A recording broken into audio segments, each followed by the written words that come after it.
Dans un monde où tout semble aller trop vite, où l'on court après la reconnaissance, l'amour ou la réussite, il est facile de sombrer dans la tristesse et la lassitude. Les réseaux sociaux nous renvoient constamment une image de bonheur inaccessible, et l'on finit par croire que notre souffrance est une faiblesse. Mais si je vous disais que cette douleur peut devenir votre force, que vous avez, en vous, les ressources pour transformer cette obscurité en lumière. C'est exactement ce que nous allons explorer aujourd'hui. Le stoïcisme n'est pas une philosophie froide ni distante. C'est une boussole intérieure, une sagesse millénaire qui nous apprend à voir clair dans le chaos. Ce n'est pas ignorer la douleur, mais apprendre à l'accueillir sans s'effondrer. Dans cette vidéo, vous découvrirez pourquoi vous n'êtes pas votre tristesse, ni vos pensées négatives. Et surtout, comment reprendre le pouvoir sur votre esprit et votre vie. Avant de commencer, aime la vidéo et abonne-toi à la chaîne pour ne manquer aucun de nos nouveaux contenus. Leçon 1. Comprendre la tristesse sans s'y identifier. La tristesse n'est pas ton ennemi. Elle est un signal, comme une lumière rouge sur le tableau de bord de ta voiture. Elle te dit « quelque chose mérite ton attention ». Le stoïcisme ne te demande pas d'étouffer cette émotion, mais de l'observer avec distance, comme un nuage qui passe dans le ciel. Tu n'es pas le nuage, tu es le ciel. Beaucoup de gens confondent la tristesse avec une condamnation à vie. Je me sens triste, donc je suis triste. C'est une illusion. Tes émotions ne te définissent pas. Elles sont des réactions, pas des vérités absolues. Le stoïcisme te rappelle que tu peux accueillir cette tristesse sans la laisser prendre le contrôle. La dépression, elle aussi, n'est pas une prison. C'est un message plus intense, une alarme qui crie « quelque chose doit changer ». Mais au lieu d'écouter ce message, beaucoup préfèrent fuir, dans les distractions, les excès ou même les médicaments. Ces solutions masquent le problème au lieu de le résoudre. Le premier pas vers la transformation, c'est de refuser cette fuite. Arrête de courir. Assieds-toi avec ta tristesse, comme on s'assoit avec un ami en silence. Ne la juge pas, ne la combats pas. Demande-toi simplement, qu'est-ce qu'elle essaie de me dire? Souvent, la réponse est déjà en toi. Le stoïcisme ne promet pas une vie sans douleur. Il t'apprend à naviguer dans la tempête sans couler. Imagine que tu es un capitaine en mer. Les vagues, tes émotions, peuvent être violentes, mais tu gardes les mains sur le gouvernail. Tu ne contrôles pas la mer, mais tu contrôles ton bateau. La société te dit « sois heureux tout le temps ». C'est un mensonge. La tristesse a sa place, tout comme la pluie a sa place dans la nature. Sans elle, rien ne pousserait. Tes épreuves ne sont pas des erreurs, elles font partie du chemin. Accepte-les, et tu leur enlèves leur pouvoir destructeur. Quand tu ressens cette lourdeur, essaie un exercice simple. Écris ce que tu ressens, comme si tu décrivais le temps qu'il fait. Aujourd'hui, mon cœur est nuageux. Cette petite distance change tout. Tu n'es plus submergé, tu deviens observateur. Et l'observateur peut agir, là où la victime ne fait que subir. La prochaine fois que la tristesse frappe à ta porte, ne la chasse pas. Invite-la à entrer, mais ne lui donne pas les clés de chez toi. Sers-lui un thé, écoute ce qu'elle a à dire, puis reconduis-la poliment. Elle finira par partir, et tu auras grandi un peu plus. Rien ne dure éternellement, pas même les nuits les plus sombres. Le stoïcisme ne t'apprend pas à supprimer tes émotions, mais à les traverser avec sagesse. La tristesse n'est pas une fin, c'est un passage. Et chaque passage, même difficile, te mène quelque part. Alors respire. Tu n'es pas seul dans cette tempête. Et surtout, rappelle-toi, tu n'es pas la tempête. Tu es celui qui apprend à danser sous la pluie. Leçon 2. Accepter l'émotion, c'est faire preuve d'intelligence. Accepter une émotion douloureuse, c'est comme ouvrir la main pour laisser s'envoler un oiseau. Si tu serres les doigts, il se débat et souffre. Si tu relâches, il part librement. L'acceptation n'est pas une défaite, c'est une forme d'intelligence supérieure. Le stoïcisme nous enseigne que refuser la réalité ne fait qu'amplifier la souffrance. Beaucoup confondent acceptation et résignation. Si j'accepte, ça veut dire que je baisse les bras. Non. Accepter, c'est simplement reconnaître ce qui est déjà là. Tu ne peux pas négocier avec la pluie pour qu'elle cesse de tomber, mais tu peux choisir de danser sous les gouttes plutôt que de maudire le ciel. La douleur émotionnelle fonctionne comme une vague. Si tu paniques et nages à contre-courant, elle t'épuise. Si tu flottes avec elle, elle finit par te ramener au calme. L'acceptation, c'est ce lâcher-prise intelligent qui permet à l'émotion de suivre son cours naturel. Elle vient, elle reste un temps, puis elle s'en va. La société nous a appris à avoir honte de nos émotions négatives. Pleurer, c'est être fragile. Se sentir perdu, c'est être faible. Mais en vérité, ressentir profondément fait partie de ce qui nous rend humains. Un arbre a besoin de racines solides pour grandir, et nos racines, ce sont parfois nos larmes. Quand la tristesse arrive, et c'est ceci, au lieu de dire « je ne devrais pas me sentir comme ça », dis « c'est intéressant que je ressente cela ». Ce simple changement de perspective crée un espace où l'émotion peut exister sans te contrôler. Tu n'es pas ton émotion, tu es celui qui l'expérimente. Les stoïciens comprenaient que certaines choses dépendent de nous, et d'autres non. Nos émotions appartiennent aux deux catégories. Nous ne choisissons pas ce que nous ressentons, mais nous choisissons comment y répondre. C'est dans cet espace de choix que réside notre véritable pouvoir. Imagine ton esprit comme un vaste ciel. Les émotions sont comme des nuages, certains sombres, d'autres légers. Tu ne peux pas empêcher les nuages d'apparaître, mais tu peux apprendre à les regarder passer sans croire qu'ils vont durer éternellement. Cette métaphore simple change tout. L'acceptation demande du courage. Beaucoup préfèrent se battre contre leurs émotions ou les fuir dans le divertissement. Mais comme le disait Marc Aurèle, ce qui fait obstacle devient le chemin. Ta tristesse, bien accueillie, peut devenir ton professeur le plus sage. Souviens-toi, les émotions sont comme des visiteurs. Si tu leur fermes la porte, elles frappent plus fort. Si tu les accueilles avec curiosité, elles finissent par partir plus vite. Et chaque fois que tu pratiques cette acceptation, tu deviens un peu plus libre, un peu plus sage. La prochaine fois qu'une émotion difficile se présentera, essaie de lui dire mentalement « Je te vois, je te sens, je te laisse passer ». Cette simple phrase peut transformer ton rapport à toi-même. Car la véritable force ne consiste pas à ne rien ressentir, mais à ressentir sans en être écrasé. Leçon 3. La douleur comme outil de transformation. Imagine un morceau de charbon sous pression. Ce qui pourrait le détruire finit par le transformer en diamant. La douleur fonctionne de la même manière. Ce qui semble vouloir t'écraser peut en réalité te révéler ta propre force. Les stoïciens voyaient chaque épreuve comme une opportunité déguisée. Quand la vie te frappe, tu as deux choix. Te recroqueviller en victime ou te redresser en élève. La première option amplifie la souffrance, la seconde la transforme en leçon. Comme un forgeron qui martèle le métal, chaque coup peut te façonner si tu acceptes le processus.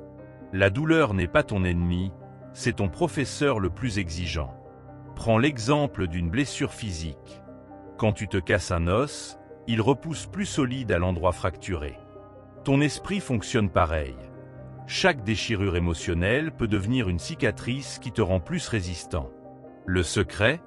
Ne pas éviter la douleur, mais l'utiliser comme combustible pour grandir. Les obstacles sont des miroirs qui révèlent ton vrai caractère. Quand tout va bien, n'importe qui peut paraître fort. Mais montre-moi comment tu réagis face à l'adversité, et je te dirai qui tu es vraiment. C'est dans ces moments que tu découvres des ressources en toi que tu ne soupçonnais même pas. Le stoïcisme nous enseigne un paradoxe puissant. Ce qui semble être un mur infranchissable devient une marche vers le haut quand tu changes de perspective. La perte te montre ce qui compte vraiment. L'échec t'apprend ce que le succès ne pourrait jamais t'enseigner. La trahison t'apprend à discerner les vraies relations. Pratique ceci. Chaque fois que tu rencontres une difficulté, demande-toi « Qu'est-ce que cette situation peut m'apprendre ? En quoi peut-elle me rendre plus sage, plus fort ou plus humain ?» Cette simple question transforme les pierres sur ton chemin en marche vers ta croissance. Souviens-toi des grands hommes et femmes qui ont marqué l'histoire. Leur grandeur ne vient pas de leur succès, mais de la façon dont ils ont surmonté leurs échecs. Nelson Mandela a transformé 27 ans de prison en école de sagesse. Helen Keller a fait de son handicap une force. Leur secret? Ils ont compris l'alchimie qui change la souffrance en lumière. Ne cherche pas à éviter toute douleur. Ce serait vouloir vivre sans jamais grandir.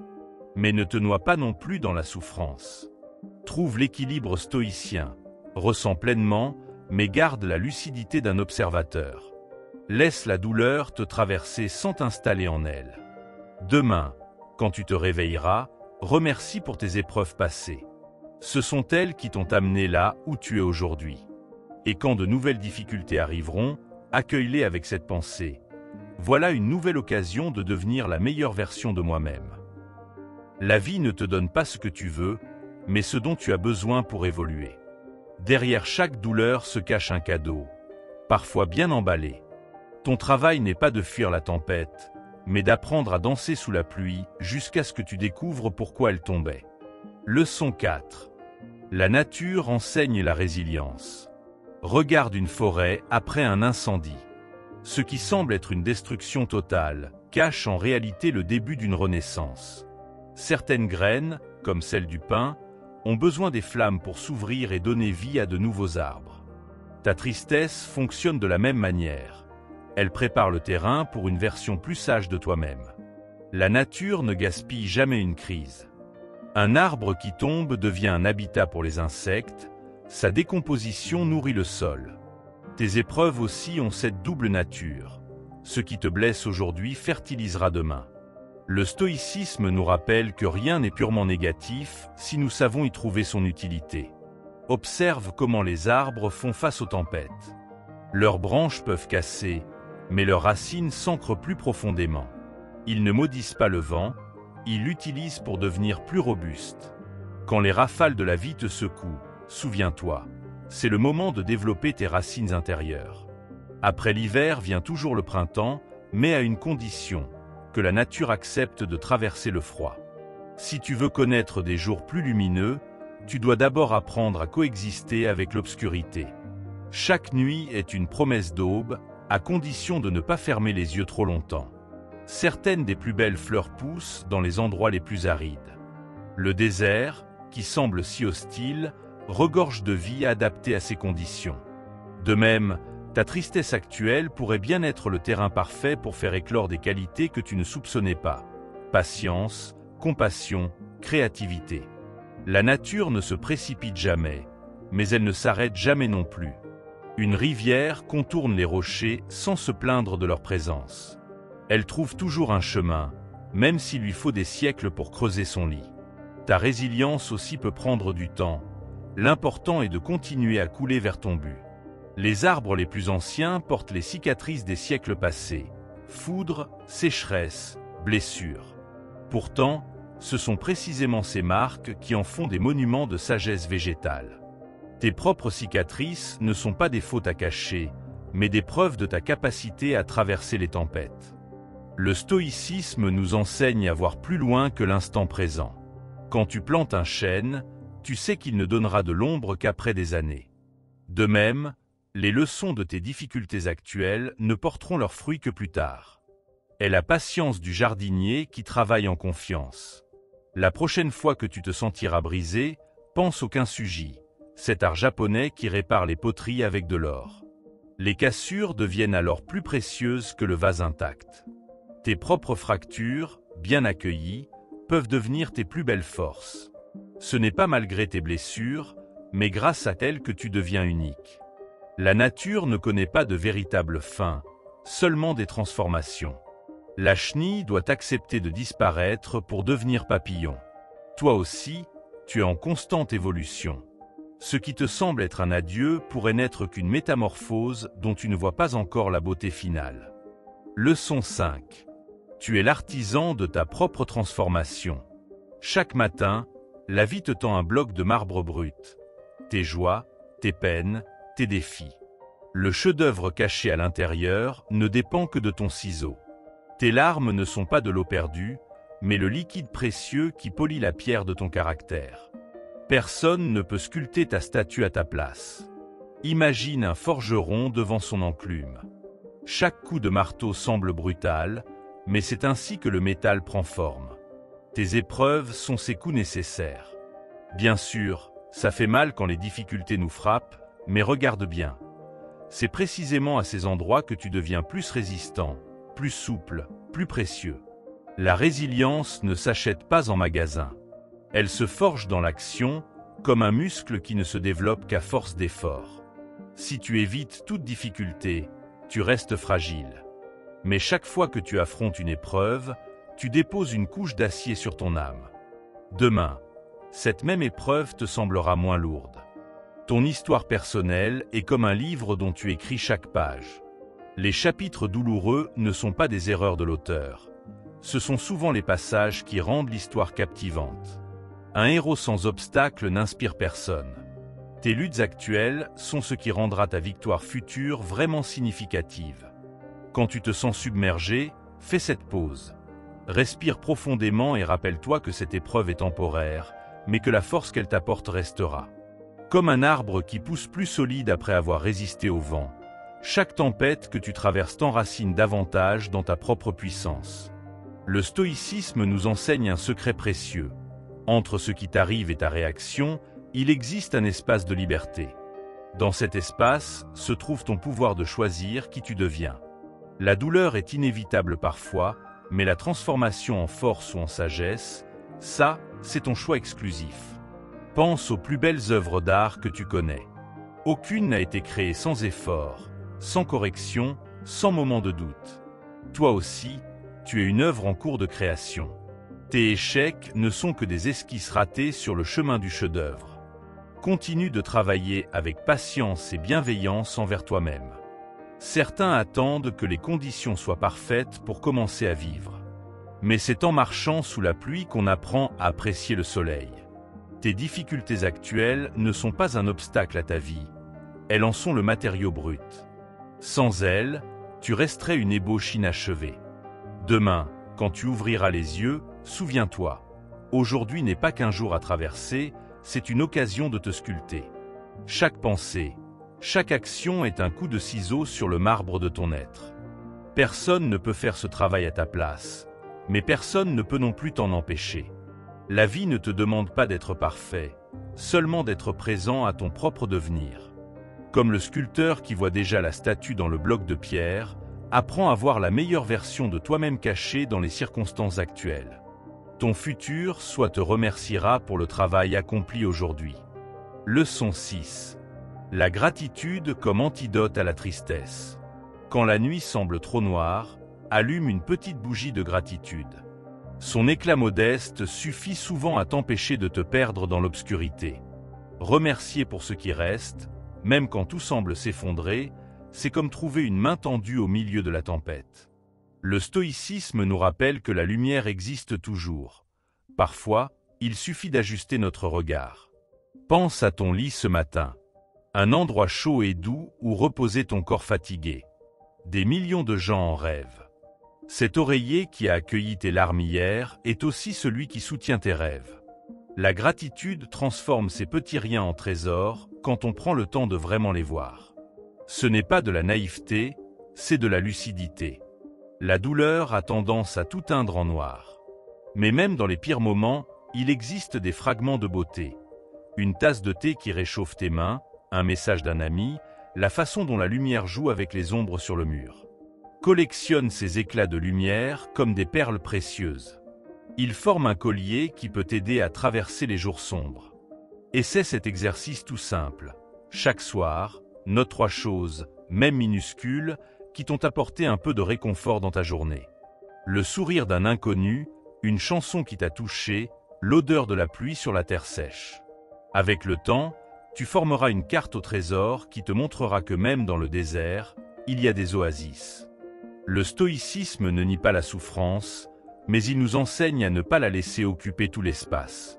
La gratitude est comme une fenêtre qu'on ouvre dans une pièce étouffante. Elle ne fait pas disparaître la douleur, mais elle laisse entrer l'air frais et rappelle qu'il existe un monde au-delà de nos murs. Quand tu te sens submergé par la tristesse, Fais cette pause étrange mais puissante. Remercie intérieurement cette émotion. Merci de me montrer ce qui compte pour moi, merci de me rappeler ma sensibilité, merci de me pousser à chercher du réconfort. Cette attitude transforme ton rapport à la souffrance. Tu ne la combats plus, tu l'utilises. La vie ressemble parfois à un jardin en hiver. Tout semble mort, mais sous terre, les racines préparent déjà le printemps. Tes moments de gratitude, même petits, sont comme ces racines invisibles. Ils nourrissent en secret ta capacité à retrouver la joie quand la saison changera. Certains croient qu'on ne peut être reconnaissant que quand tout va bien. C'est l'inverse. La gratitude prend toute sa valeur précisément quand rien ne va. Remercier pour un seul rayon de soleil quand le ciel est gris, c'est plus puissant que d'applaudir un coucher de soleil magnifique. Ne cherche pas des raisons extraordinaires d'être reconnaissant. La magie opère justement dans l'ordinaire. L'eau qui coule du robinet, tes yeux qui voient, tes poumons qui respirent. Ces évidences sont en réalité des miracles quotidiens que nous avons juste oublié de voir. Demain, quand tu ouvriras les yeux, avant même de sortir du lit, trouve une chose toute simple pour laquelle tu peux dire merci. Ce petit rituel est comme une graine de lumière que tu plantes dans ta journée. Avec le temps, ces graines peuvent fleurir en une résilience inattendue. La gratitude ne change pas la réalité, mais elle change tout dans la façon dont tu la vis. La gratitude est comme un muscle. Plus on l'exerce, plus elle devient naturelle. Au début, cela peut sembler forcé, comme sourire quand on n'en a pas envie. Mais peu à peu, ce réflexe transforme ton regard sur le monde. Tu commences à remarquer des détails qui t'échappaient avant. La façon dont les feuilles dansent dans le vent, la chaleur du soleil sur ta peau, la gentillesse silencieuse d'un inconnu. Ces petits riens deviennent des trésors quand on apprend à les voir. Et plus tu les collectionnes, moins la tristesse a de place pour s'installer. La gratitude, c'est l'art de trouver des pépites d'or dans un champ de pierre. Imagine ta vie comme un tableau peint avec toutes les couleurs de tes émotions. La tristesse y a sa place, mais elle ne doit pas couvrir toute la toile. La gratitude, c'est le pinceau qui ajoute des touches de lumière dans les zones d'ombre. Elle ne supprime pas la douleur, mais elle l'équilibre. Un cœur reconnaissant est comme un jardinier qui arrose les fleurs plutôt que les mauvaises herbes. Plus tu nourris ce qui est beau, moins ce qui est lourd prend de place. Et parfois, c'est justement dans les moments les plus sombres qu'un simple « merci » chuchoté devient une étoile dans la nuit. Les stoïciens parlaient de l'amor fati, l'amour de son destin. Cela ne signifie pas aimer la souffrance, mais accepter qu'elle fasse partie du voyage. La gratitude, dans cette perspective, est une forme de rébellion tranquille. Au lieu de maudire les obstacles, tu cherches ce qu'ils t'apportent, de la patience, de la force ou simplement une nouvelle façon de voir les choses. Remercier pour une épreuve semble paradoxal, mais c'est un pouvoir secret. Cela te place en position d'alchimiste, transformant le plomb des difficultés en or de la sagesse. Et cet or-là, personne ne pourra te le prendre. La nuit dernière, as-tu remarqué comment ton oreiller a accueilli ta tête fatiguée?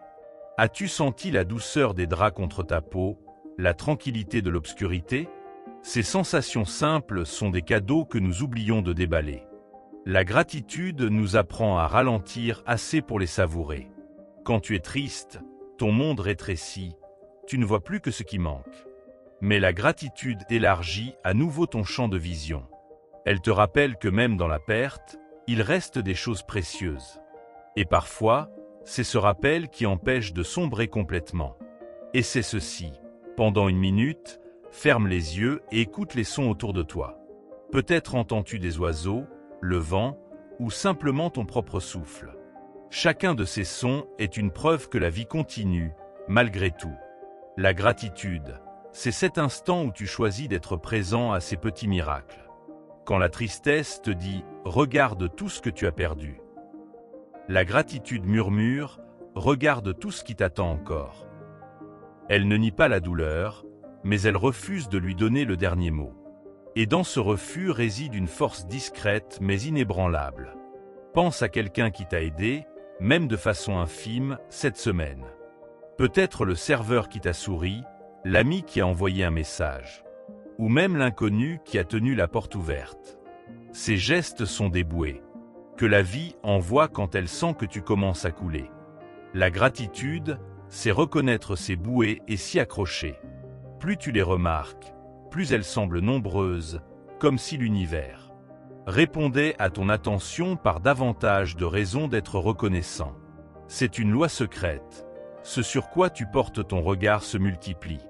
Quand tu marches dans la rue, essaie parfois de regarder les visages autour de toi.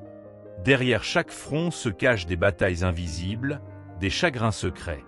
Et pourtant, les gens continuent à avancer, à rire, à vivre. La gratitude peut aussi être ce sentiment de faire partie de cette résistance collective. Tu n'es pas seul à porter des poids, et cette solidarité invisible est précieuse. Remercier pour sa propre force, c'est déjà commencer à la renforcer. Chaque fois que tu notes une raison de tenir bon, tu ajoutes une pierre à la fondation de ta résilience. Et cette fondation supportera les tempêtes futures. La gratitude a un effet paradoxal.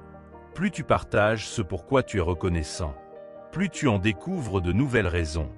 C'est comme une fontaine, dont l'eau ne s'épuise jamais, mais au contraire se multiplie quand on la puise. Parle de tes moments de gratitude à un ami, écris-les dans un carnet. Chuchote-les à ton oreiller le soir. Ces actes simples créent un cercle vertueux. La tristesse aime l'isolement, mais la gratitude prospère quand elle est partagée. Et chaque fois que tu exprimes ta reconnaissance, tu offres à quelqu'un d'autre la possibilité de voir son propre monde sous un jour plus doux. Il y a des jours où trouver de la gratitude semble impossible, et c'est normal. Dans ces moments-là, cherche simplement à être reconnaissant pour ta capacité à respirer, pour le fait que ton cœur bat sans que tu aies à y penser. Ces fonctions automatiques de ton corps sont des merveilles silencieuses.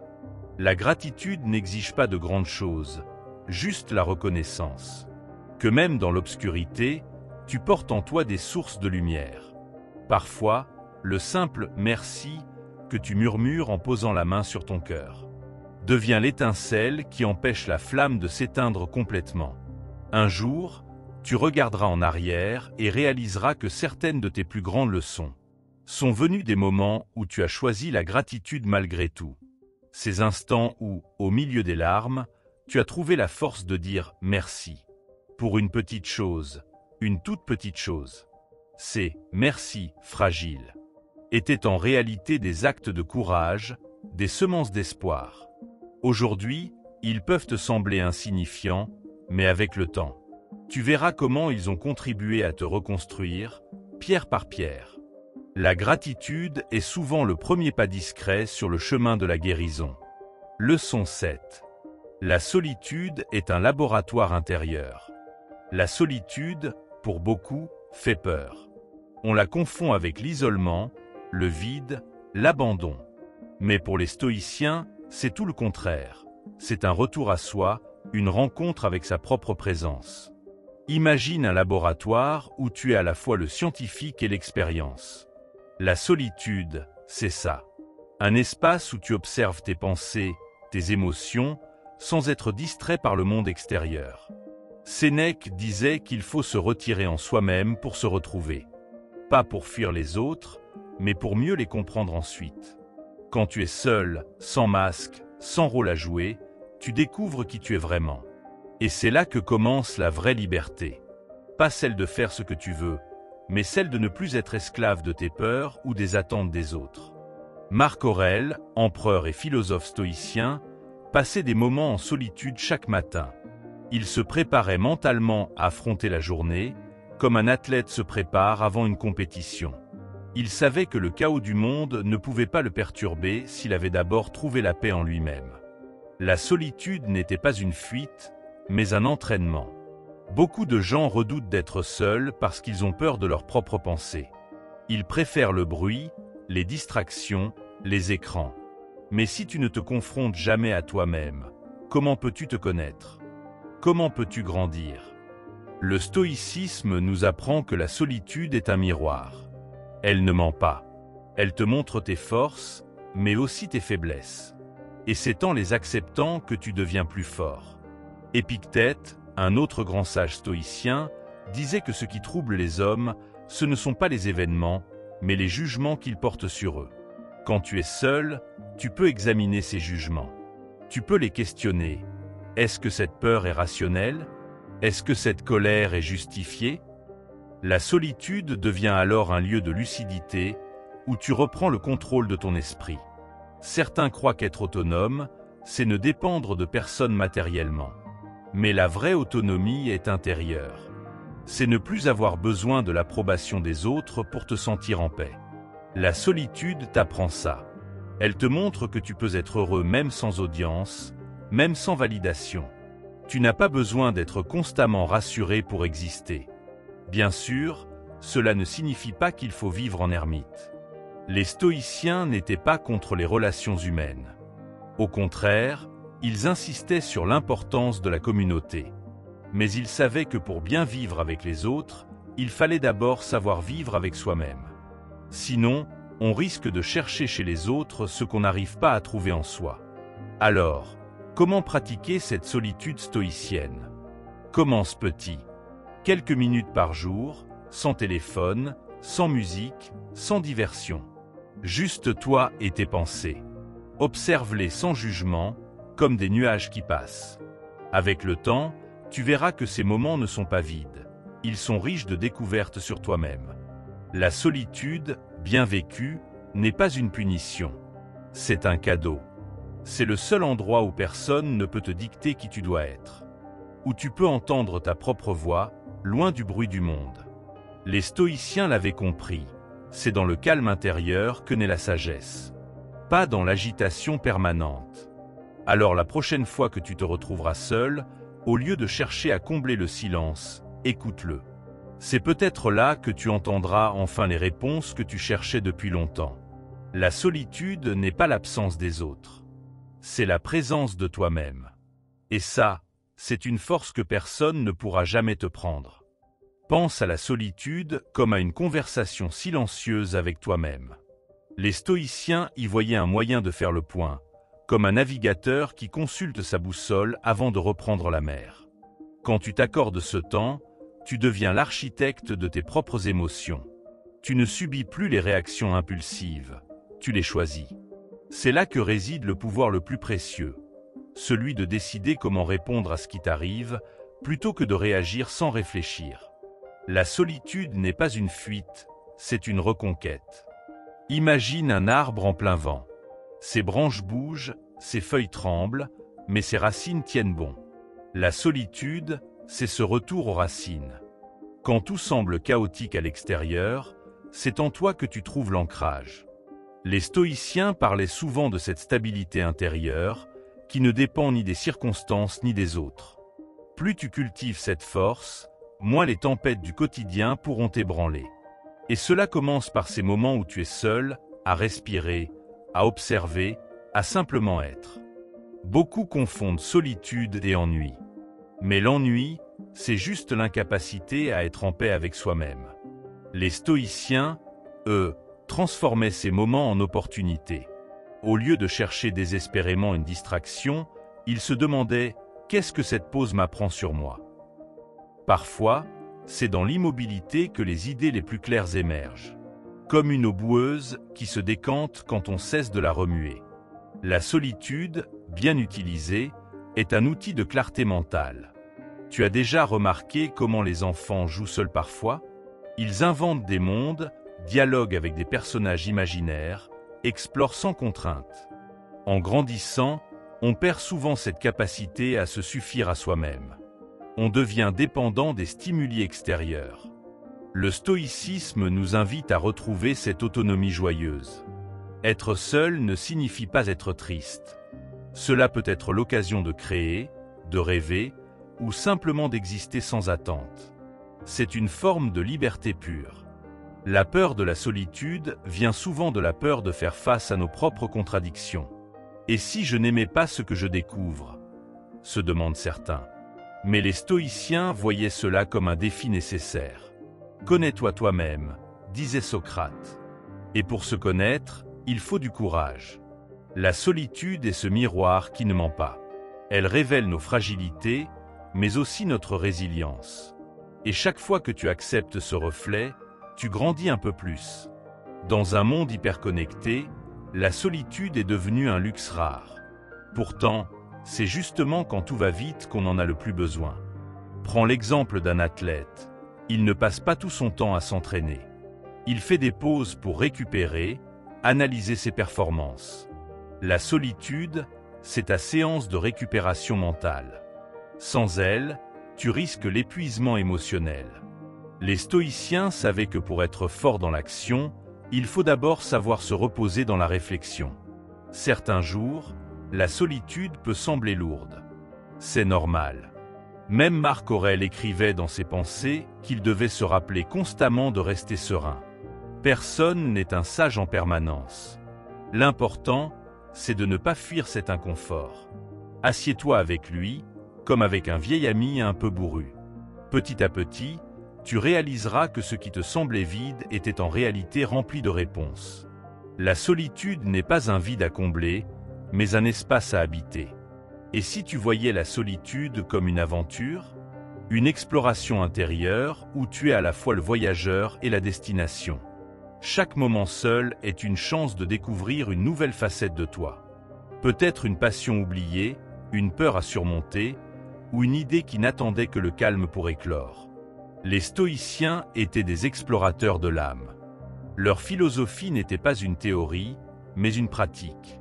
Et la solitude en était le terrain de jeu. Quand tu commences à apprivoiser la solitude, tu remarques un changement étrange. Tu deviens moins dépendant des autres pour ton bonheur. Ce n'est pas que tu n'as plus besoin d'eux, mais leur présence devient un choix, pas une nécessité. C'est ça, la vraie liberté stoïcienne. Savoir que peu importe ce qui se passe autour de toi, tu as en toi les ressources pour rester debout. Et ça, personne ne peut te l'enlever. Alors la prochaine fois que tu te retrouveras seul, essaie ceci. Au lieu d'allumer ton téléphone ou la télévision, reste immobile un instant. Respire. Observe. Écoute. Ce silence n'est pas un ennemi. C'est peut-être même le meilleur professeur que tu auras jamais. Les stoïciens le savaient. C'est dans ces moments de tranquillité que l'on entend enfin la voix de la sagesse. Et elle ne parle qu'à ceux qui prennent le temps d'écouter. Leçon 8. Écrire pour comprendre ses émotions. Prendre un stylo et écrire ce qu'on ressent, c'est comme ouvrir une fenêtre sur son âme. Beaucoup de gens subissent leurs émotions sans les comprendre, comme emportés par une rivière tumultueuse. Tenir un journal, c'est construire un barrage pour observer le courant, analyser l'eau, et finalement apprendre à naviguer. Les stoïciens pratiquaient cet exercice quotidiennement, et aujourd'hui la science confirme ses bienfaits. Marc Aurèle nous a laissé ses pensées pour moi-même, un journal intime devenu trésor philosophique. Il ne l'écrivait pas pour être lu, mais pour clarifier son esprit. Quand tu mets par écrit ta colère ou ta tristesse, tu les sors de toi pour les regarder avec distance. Ce qui semblait énorme et effrayant dans ta tête devient soudain plus gérable sur le papier. L'écriture transforme le chaos intérieur en matériau de réflexion. Imagine que chaque émotion désagréable est une lettre que ton âme t'envoie. La tristesse pourrait dire « Quelque chose d'important pour moi a été perdu ». La colère murmurerait « Une de mes valeurs a été transgressée ». En écrivant, tu deviens archéologue de toi-même, déchiffrant ces messages codés. Le stoïcisme nous enseigne qu'il n'y a pas d'émotions négatives, seulement des signaux que nous interprétons mal. Comment commencer ? Le soir, prends 10 minutes pour répondre à 3 questions simples. Que ai-je ressenti aujourd'hui ? Qu'est-ce que cela m'apprend sur mes attentes ? Comment pourrais-je voir cette situation différemment ? Pas besoin de belles phrases ou de style littéraire. L'important est la sincérité brute. Comme un miroir, le journal ne juge pas, il reflète simplement ce que tu lui montres. Beaucoup résistent à cet exercice, disant « je ne sais pas écrire » ou « c'est inutile ». Pourtant, tu n'as pas besoin d'être Proust pour tenir un journal efficace. Les mots les plus simples sont souvent les plus puissants. Écris comme tu parlerais à un ami sage et bienveillant. La magie opère dans la régularité, pas dans la perfection. 3 lignes quotidiennes valent mieux qu'une page occasionnelle. Quand tu relis tes anciennes entrées après quelques mois, un phénomène fascinant se produit. Tu réalises que ce qui te bouleversait hier ne te trouble plus aujourd'hui. Cette perspective est un antidote puissant contre l'anxiété. Elle te rappelle que tout passe, que tu as déjà surmonté des épreuves semblables. Le journal devient ainsi une carte de ta propre résilience. L'écriture thérapeutique fonctionne particulièrement bien pour les ruminations mentales. Ces pensées qui tournent en boucle dans ta tête comme un disque rayé trouvent enfin une issue. En les posant sur le papier, tu libères ton esprit de leur poids. Les stoïciens appelaient cela « vider son sac à pensées ». Une fois extériorisées, elles perdent souvent leur pouvoir de nuisance. Attention cependant, écrire ne doit pas devenir une fixation sur le négatif. Le but n'est pas de ressasser, mais de transformer. Après avoir décrit ton émotion, demande-toi toujours « Quelle leçon puis-je en tirer ? Comment grandir grâce à cela ?» Cette approche active est typique du stoïcisme, ne pas subir passivement, mais utiliser chaque expérience comme matière première pour progresser. Certains jours, tu n'auras envie d'écrire que des plaintes. C'est normal. Mais avec le temps, tu développeras une curiosité envers tes propres mécanismes émotionnels. Pourquoi cette remarque m'a-t-elle autant blessé ? Qu'est-ce que cela révèle de mes insécurités ? Ce questionnement bienveillant est le début de la sagesse. Ton journal devient alors un laboratoire d'auto-expérimentation. Finalement, cette pratique millénaire reste étonnamment moderne. À l'ère du numérique où tout va si vite, prendre le temps d'écrire à la main est un acte radical de lenteur et d'introspection. Comme le disait Sénèque, il n'y a pas de vent favorable pour celui qui ne sait où il va. Ton journal est à la fois la boussole et la carte pour naviguer dans les eaux parfois agitées de ta vie intérieure. L'écriture, comme rituel du soir, agit comme un tamis qui filtre les événements de la journée. Elle permet de séparer ce qui mérite d'être retenu de ce qui doit être laissé de côté. Les stoïciens pratiquaient cette revue nocturne systématiquement, comme un médecin examinerait un patient. Ils s'interrogeaient « Que ai-je bien fait aujourd'hui ? Où aurais-je pu mieux agir ?» Cette habitude transforme le journal en un outil de progression constante plutôt qu'en simple exutoire. Lorsque tu écris sur tes émotions, tu crées un espace entre le ressenti et la réaction. Cet espace, c'est le lieu de la liberté stoïcienne. Au lieu d'être emporté par la première vague émotionnelle, tu prends le temps de l'observer, de la nommer, de la comprendre. Ce simple acte d'écriture ralentit le processus et t'évite bien des réactions impulsives que tu pourrais regretter par la suite. C'est une forme d'autodiscipline douce mais puissante. Ton journal peut devenir un allié précieux pour identifier tes schémas récurrents. En relisant tes écrits sur plusieurs mois, tu découvriras peut-être que certaines situations déclenchent systématiquement chez toi les mêmes réactions. Ces motifs qui se répètent sont des signaux précieux. Ils pointent vers des blessures non guéries ou des croyances limitantes. Le stoïcisme nous enseigne qu'on ne peut changer ce qu'on ne connaît pas. L'écriture met en lumière ces zones d'ombre. Il existe une différence cruciale entre parler de ces problèmes et écrire sur eux. À l'oral, nous avons tendance à tourner en rond, à dramatiser ou à chercher la consolation. L'écriture impose une structure, oblige à clarifier sa pensée. Les mots sur le papier ne mentent pas. Ils révèlent nos contradictions et nos vérités profondes. C'est pourquoi l'écriture thérapeutique est bien plus qu'une simple conversation avec soi-même. C'est une véritable plongée dans les profondeurs de l'âme. Pour ceux qui trouvent difficile de commencer, voici une technique stoïcienne simple. Écris comme si tu donnais des conseils à un ami imaginaire qui vivrait exactement la même situation que toi. Cette légère distance émotionnelle permet souvent une perspective plus sage et plus équilibrée. Tu seras surpris de voir combien tu es capable de bon sens et de clairvoyance quand il s'agit d'aider quelqu'un d'autre, même si ce quelqu'un d'autre est en réalité toi-même. L'écriture quotidienne développe une qualité précieuse, l'honnêteté envers soi. Au début, tu pourrais être tenté d'embellir la réalité ou de minimiser tes erreurs. Mais avec le temps, tu apprendras à regarder tes actes et tes émotions avec une objectivité bienveillante. Les stoïciens parlaient de « voir les choses telles qu'elles sont ». Ton journal devient alors le lieu où tu peux enfin être totalement vrai, sans masque ni artifice. Certains jours, tu n'auras envie d'écrire que quelques mots. D'autres fois, les pages se rempliront presque malgré toi. Respecte ces rythmes naturels. L'important n'est pas la quantité, mais la régularité et l'authenticité. Même une simple phrase comme « Aujourd'hui, je me sens vide » peut être le point de départ d'une précieuse introspection. Le stoïcisme n'est pas une discipline rigide. C'est une pratique qui s'adapte à tes besoins du moment. L'écriture manuscrite a un pouvoir particulier que le clavier ne peut reproduire. Le mouvement de la main sur le papier crée une connexion plus intime avec tes pensées. C'est plus lent, plus charnel, plus engageant. Les stoïciens de l'Antiquité écrivaient sur des tablettes de cire, l'équivalent de leur époque.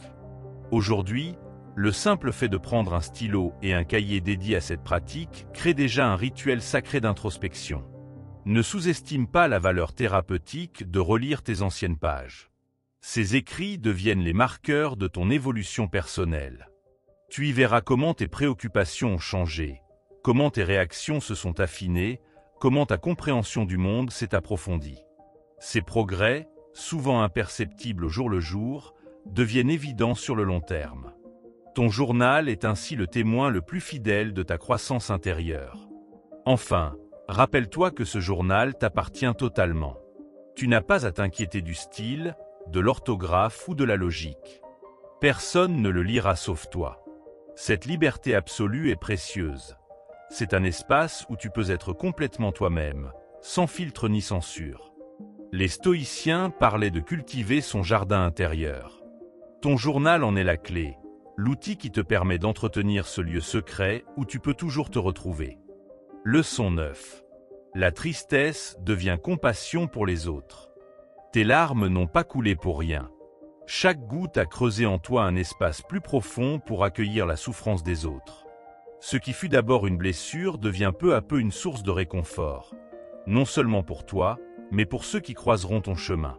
La tristesse, bien comprise, est une initiation à l'art subtil de la vraie compassion. Quand tu as connu l'obscurité, tu développes une sorte de vision nocturne de l'âme. Tu remarques ces petits signes chez les autres, un regard fuyant, un sourire trop forcé, un silence éloquent. Tu ne poses pas de questions inutiles. Tu sais que parfois, la meilleure aide est simplement une présence qui n'exige rien. Cette attention discrète est un cadeau rare dans un monde pressé. Le stoïcisme ne nous apprend pas à devenir insensibles, mais à transformer notre vulnérabilité en force. Quand tu as été brisé et que tu t'es reconstruit, tu acquiers une autorité étrange pour accompagner ceux qui sont encore dans la tempête. Tu ne leur sers pas de béquille, mais tu deviens comme un phare. Tu ne peux pas éloigner les vagues pour eux, mais tu leur montres qu'un rivage existe. Il y a une différence cruciale entre la pitié et la vraie compassion. La pitié regarde de haut en disant « pauvre de toi ». La compassion s'assoit à côté et murmure « je sais, moi aussi ». Cette nuance change tout. L'une maintient l'autre dans un rôle de victime, tandis que l'autre lui tend la main pour l'aider à se relever. Tes propres épreuves t'ont enseigné cette distinction précieuse.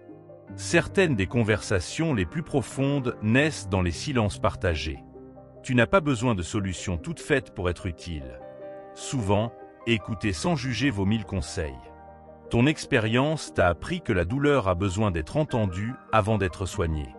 Cette patience attentive est peut-être le plus beau fruit de tes propres luttes passées. Quand tu rencontres quelqu'un en détresse, tu ne lui offres pas ta force, mais tu l'aides à retrouver la sienne. Tu deviens comme un miroir qui lui montre sa propre résilience, oubliée sous les couches de découragement. Regarde, tu as déjà traversé tant de choses, celle-ci aussi, tu peux la surmonter. Cette conviction, née de ton vécu, a un pouvoir contagieux. La société nous apprend à cacher nos faiblesses, mais c'est précisément dans nos parts vulnérables que nous nous rencontrons vraiment. Quand tu oses partager tes cicatrices avec sagesse, tu donnes aux autres la permission d'en faire autant. Ainsi, ce qui fut autrefois une source de honte devient un pont entre les âmes.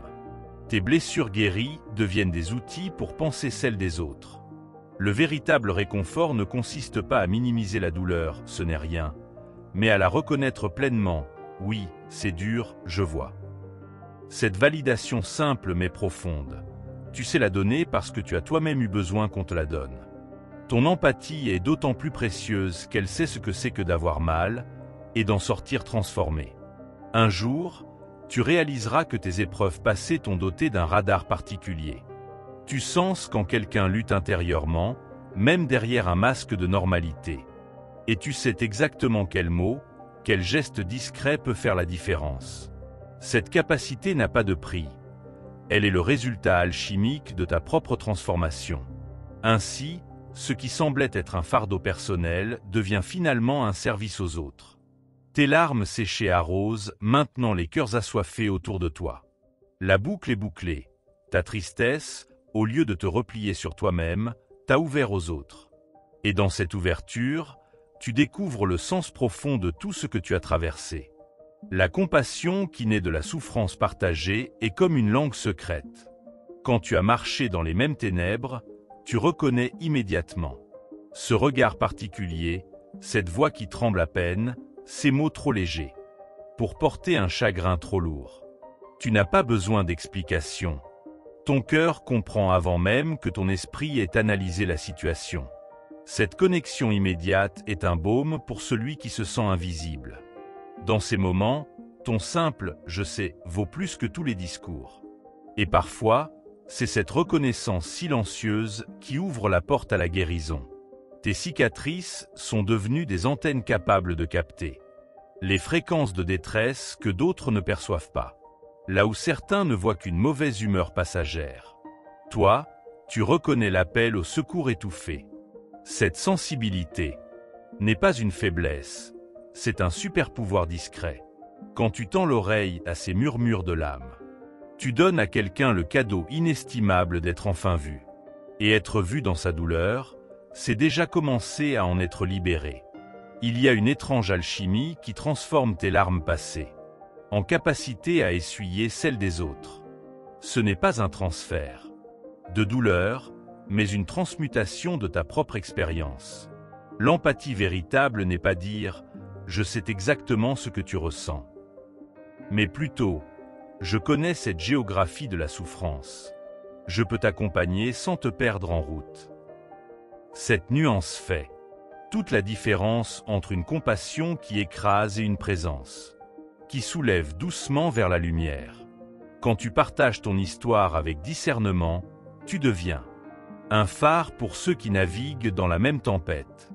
Ton parcours n'est pas un modèle à suivre pas à pas, mais une preuve vivante qu'il existe un chemin à travers les écueils. Les blessures dont tu parles avec sagesse deviennent des balises pour les égarer. Et parfois, le simple fait de savoir que quelqu'un a survécu à des eaux aussi agitées redonne le courage de continuer à nager quand les vagues semblent trop fortes. La véritable compassion évite deux extrêmes, la froideur distante et la fusion étouffante. Elle trouve ce point d'équilibre délicat, où l'on peut tenir la main sans porter l'autre à sa place. Tes épreuves t'ont enseigné cette juste distance, assez proche pour réchauffer, assez loin pour laisser respirer. Cette qualité d'accompagnement est rare et précieuse. Elle permet à celui qui souffre de garder sa dignité intacte tout en recevant le soutien dont il a besoin. C'est l'art d'être un compagnon de route plutôt qu'un sauveur. Parfois, la plus grande aide que tu puisses apporter est de ne rien faire d'autre que d'être présent. Pas de solution miracle, pas de phrase toute faite. Juste cette présence calme qui dit sans mots. Tu n'es pas seul dans cette traversée. Tes silences deviennent alors plus éloquents que des discours, car ils sont remplis de tout ce que tu as appris en marchant toi-même sur ce chemin caillouteux de la guérison. La compassion issue de l'expérience a ceci de particulier, qu'elle sait reconnaître les petits signes de progrès invisibles. Pour les autres, tu remarques ce sourire un peu moins forcé, cette plainte un peu moins fréquente, ce regain d'énergie discret. Et en pointant ces micro-victoires, tu aides l'autre à les voir aussi. Lui qui était peut-être trop concentré sur le chemin restant à parcourir. Ton regard devient un miroir qui reflète non seulement la douleur présente, mais aussi les premières lueurs de renaissance qui pointent. Il y a une forme de tendresse particulière chez ceux qui ont souffert. et transformer leurs blessures en sagesse. Leurs gestes sont empreints d'une douceur qui n'a rien de mièvre, mais qui sait exactement où et comment toucher sans faire mal. Leurs paroles portent le poids de l'expérience authentique, sans lourdeur inutile. Cette qualité d'attention est comme une musique silencieuse, qui apaise les cœurs blessés sans même avoir besoin de notes. C'est le langage discret de ceux qui ont appris à danser sous la pluie. Quand tu utilises ta propre histoire pour éclairer celle des autres, fais attention à ne pas projeter ton scénario sur leur parcours. La vraie compassion respecte la singularité de chaque souffrance. Elle dit « Voici comment j'ai traversé, mais ton chemin sera différent ». Cette humilité est cruciale. Elle évite de transformer ton expérience en modèle rigide, tout en permettant à l'autre de s'en inspirer librement. Ainsi, tu deviens non pas un guide qui impose sa route, mais un compagnon qui partage sa lampe pour éclairer plusieurs chemins. Un jour, tu réaliseras que toutes ces mains que tu as tenues ont en réalité aidé à guérir tes propres cicatrices. Dans l'acte de réconforter, tu découvres le sens profond de tout ce que tu as enduré. Tes blessures deviennent alors non pas des stigmates, mais des sources. Et cette eau vive, qui jaillit de tes profondeurs blessées, peut désormais étancher la soif de ceux qui marchent encore dans le désert. Ainsi se boucle le cercle sacré de la douleur transformée en don. Leçon 10. Le présent est ton seul pouvoir réel. Respire un instant et regarde autour de toi. Ce que tu vois, ce que tu touches, ce que tu entends en ce moment précis, c'est la seule réalité tangible. Le passé n'est plus qu'une collection de souvenirs, parfois déformés par le temps. Le futur reste une projection de nos espoirs ou de nos craintes. Mais ce moment, ici et maintenant, c'est ton véritable terrain de jeu. Les stoïciens l'avaient compris. Toute sagesse commence par cette reconnaissance. Marc Aurèle écrivait « Ne te disperse pas, ne sois pas emporté par tes pensées. Sois présent ». Cette injonction résonne étrangement moderne à notre époque de distraction permanente. Combien de fois mangeons-nous sans goûter, parlons-nous sans écouter, vivons-nous sans vraiment être là? La pratique stoïcienne de l'attention au présent n'est pas qu'un exercice spirituel. C'est un antidote radical à la dispersion mentale qui caractérise notre siècle. Imagine ton esprit comme une pièce éclairée par une lampe. Quand tu rumines le passé ou angoisses pour l'avenir, c'est comme si tu projetais des ombres sur les murs. Le présent, lui, est la lumière pure qui dissipe ces fantômes. Épictète enseignait que nous souffrons non pas des événements eux-mêmes, mais de notre perception des événements. En te concentrant sur l'instant présent, tu reprends le contrôle de cette perception. La pleine conscience stoïcienne diffère pourtant des versions modernes. Il ne s'agit pas seulement de vivre l'instant, mais de l'habiter avec discernement. Pose-toi cette question plusieurs fois par jour. Qu'est-ce qui est en mon pouvoir en ce moment précis? Tu découvriras que 90% de tes inquiétudes concernent soit le passé, que tu ne peux changer, soit le futur, que tu ne peux totalement contrôler. Le pouvoir réel réside toujours dans l'action présente. Prenons un exemple concret. Tu ressens de l'anxiété avant une réunion importante. Au lieu de te perdre dans des scénarios catastrophes, et si je me ridiculisais? Concentre-toi sur ce que tu peux faire maintenant. Préparer ton argumentaire, respirer profondément, boire un verre d'eau. Ces actions simples mais présentes ont bien plus de valeur que toutes tes projections mentales. C'est cela, la maîtrise stoïcienne. Transformer l'énergie gaspillée en inquiétude en action concrète. Nos sociétés modernes nous conditionnent à toujours anticiper la prochaine promotion, les prochaines vacances, la prochaine acquisition. Ce perpétuel report du bonheur nous empêche de goûter ce que nous avons déjà. Sénèque avertissait « Tu vis comme si tu devais toujours vivre sans jamais penser à ta mortalité ». Cette prise de conscience que chaque instant pourrait être le dernier n'est pas morbide, elle est libératrice. Elle donne à l'instant présent sa saveur unique. La pratique quotidienne est simple mais exigeante. Plusieurs fois par jour, arrête-toi et observe. Les sensations physiques d'abord, le contact de tes pieds avec le sol, le rythme de ta respiration, puis ton environnement immédiat, les sons, les couleurs, enfin ton état émotionnel, sans jugement. Ce triple ancrage ne prend que 30 secondes, mais il peut briser le cycle des pensées automatiques. Les stoïciens appelaient cela la prosoché, l'attention vigilante. Attention cependant, vivre dans le présent ne signifie pas céder à tous ces désirs immédiats. La discipline stoïcienne consiste justement à distinguer entre ce qui est bon pour l'instant et ce qui est bon pour ta vie dans son ensemble. Un plaisir fugace peut engendrer des conséquences durables. La sagesse du présent inclut cette vision à long terme, non pas comme inquiétude pour demain, mais comme responsabilité envers soi-même. Quand tu te surprends à être happé par le passé ou le futur, utilise ce rappel simple. Où sont mes pieds ? Cette question anodine ramène instantanément ton attention à l'ici et maintenant. Tes pieds sont toujours dans le présent, eux. C'est ton esprit qui voyage. Les stoïciens comparaient cette pratique au gouvernail d'un navire. De petits ajustements constants pour maintenir le cap, plutôt que de grandes corrections quand on s'est égaré. Finalement, habiter le présent est un acte de rébellion tranquille contre une société qui nous pousse à toujours courir vers demain. C'est choisir de savourer la tasse de café plutôt que de planifier la réunion de l'après-midi. C'est écouter vraiment ton interlocuteur au lieu de préparer ta réponse. Ces micro-résistances du quotidien, accumulées, transforment profondément ton expérience du monde. Comme le disait Épictète, nous avons 2 vies, et la seconde commence quand nous réalisons que nous n'en avons qu'une. Le présent est comme une porte étroite que seul peut franchir ce qui est réel. Tout le reste, regrets, remords, projections, se cogne contre le cadre et tombe. Quand tu marches dans la rue, sens tes pas. Quand tu manges, goûte vraiment chaque bouchée.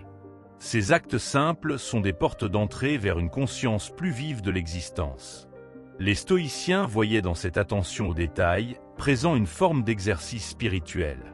Ce n'est pas de la distraction, c'est au contraire le contraire de la distraction. Nos écrans nous volent le présent en permanence. Une notification, et voilà notre attention happée vers un ailleurs virtuel. Les anciens stoïciens n'avaient pas ce problème, mais ils connaissaient déjà cette tentation de la dispersion. Leur solution ? Des exercices de concentration sur l'instant. Essayez ceci.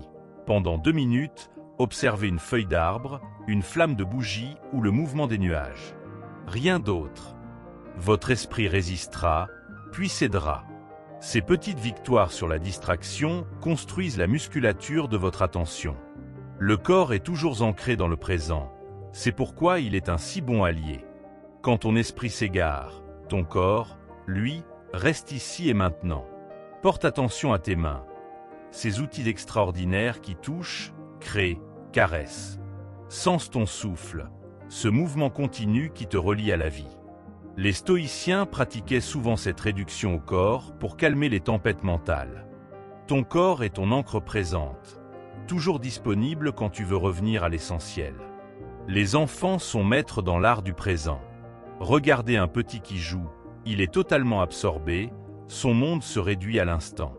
Nous perdons cette capacité en grandissant, emportés par nos pensées. Pourtant, cette qualité d'attention est précieuse. Les stoïciens ne prônaient pas un retour à l'enfance, mais à cette intensité du regard. Essayez, ne serait-ce qu'1 minute par jour, de retrouver cette absorption totale dans ce que vous faites.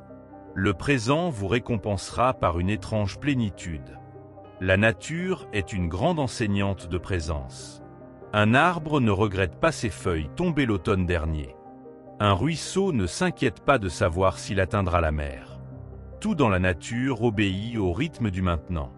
Les stoïciens y voyaient un modèle de sagesse. Passer du temps dans la nature, observer son rythme imperturbable, c'est se reconnecter à cette temporalité plus juste. Votre respiration se calme, vos pensées se posent. Le présent vous accueille sans condition.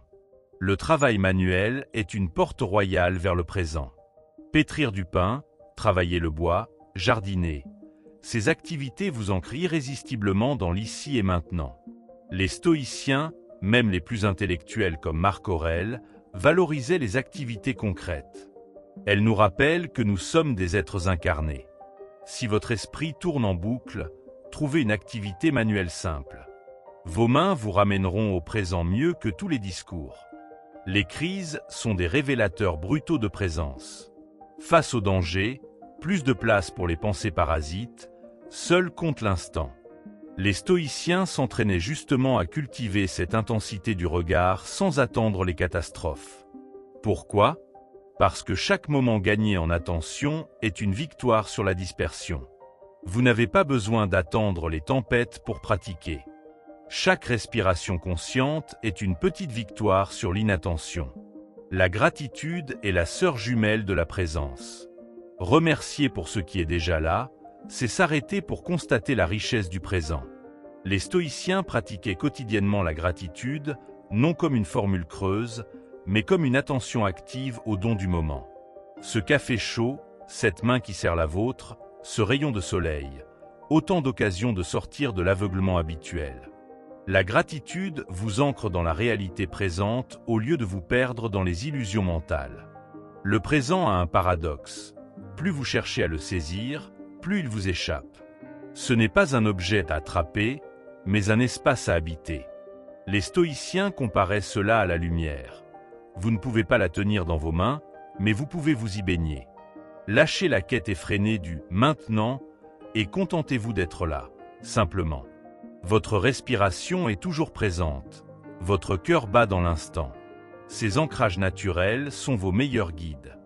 Enfin, souvenez-vous, le présent n'est pas un lieu où arriver, mais une manière de voyager. Vous n'aurez jamais assez de présence, comme on peut avoir assez d'argent ou de biens. C'est une pratique continue, un recommencement perpétuel. Les stoïciens le savaient bien, eux qui se répétaient chaque jour leurs principes. Votre esprit vagabondera, c'est inévitable. L'important est de le ramener encore et encore, avec douceur, à ce qui est réel devant vous. C'est cela, la véritable liberté stoïcienne.